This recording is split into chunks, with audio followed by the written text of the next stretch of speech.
Judas. One name, one sound, and the entire world feels a small shiver. Why? Why would a man who walked with Jesus, who saw miracles with his own eyes, who heard words that transformed thousands, end up remembered as the most infamous traitor in human history? Today, we're not going to justify him. We're not going to condemn him either. We're going to do something deeper and far more uncomfortable. We're going to understand him. Because when you understand Judas, you begin to understand the hidden part inside yourself, the part capable of fear, confusion, disappointment, and even betrayal. Welcome to a psychological and spiritual journey into one of the most complex characters in the entire Bible. Since childhood, we've been taught to see Judas as the villain, the man who sold Jesus for 30 pieces of silver. A simple label, a convenient explanation.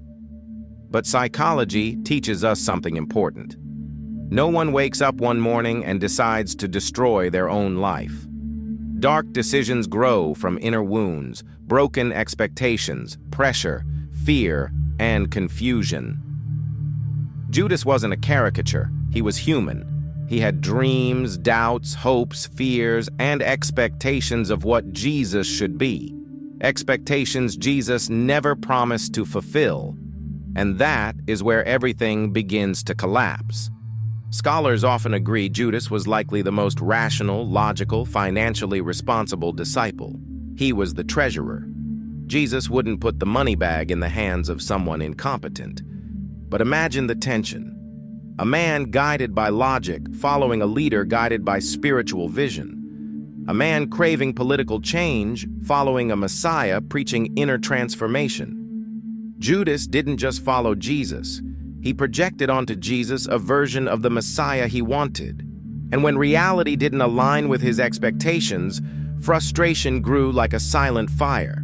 When you idealize someone, disappointment becomes inevitable. Many say Judas betrayed Jesus for money, but 30 pieces of silver was almost nothing, the legal price of a slave. He didn't do it for wealth.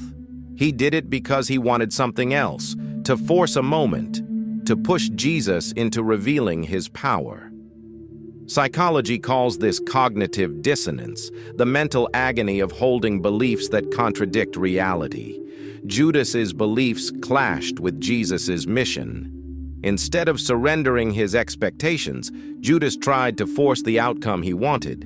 In his mind, the arrest would pressure Jesus, trigger a revelation of power, ignite the revolution. He wasn't trying to kill Jesus, he was trying to provoke him. He didn't betray Jesus out of hatred, but out of confusion, frustration, and broken expectations. 3 psychological forces shaped Judas's betrayal.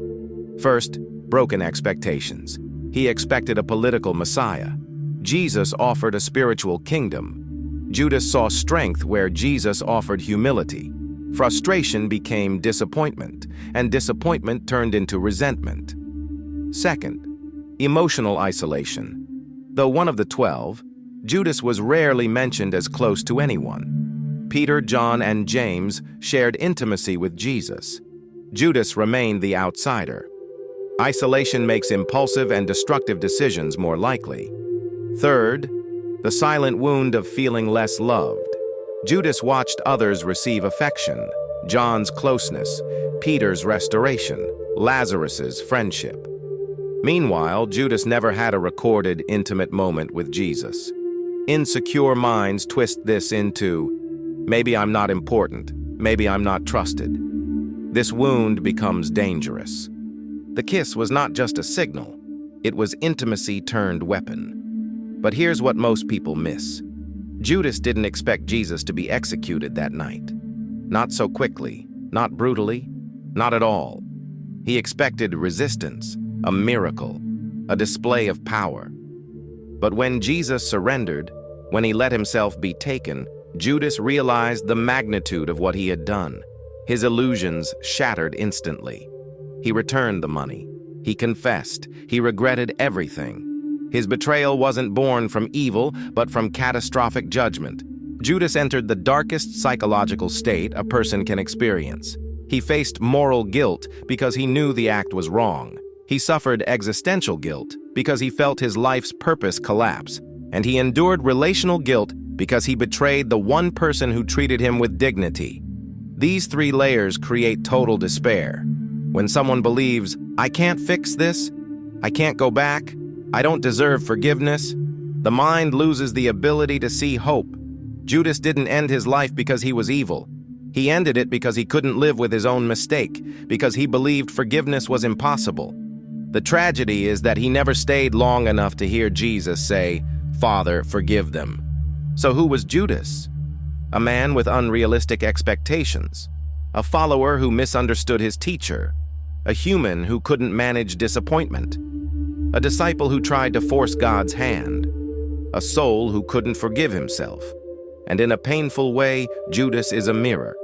We all betray something, a promise, a dream, a relationship, even ourselves. His story doesn't exist to condemn us, but to warn us. Don't let expectations destroy your relationships. Don't let disappointment turn into resentment. Don't let one mistake define your entire existence. Don't assume you're beyond forgiveness. The true message isn't the betrayal. It's the possibility of redemption, even when you no longer see it. And perhaps the greatest tragedy of Judas is not what he did, but that he never believed he could be forgiven.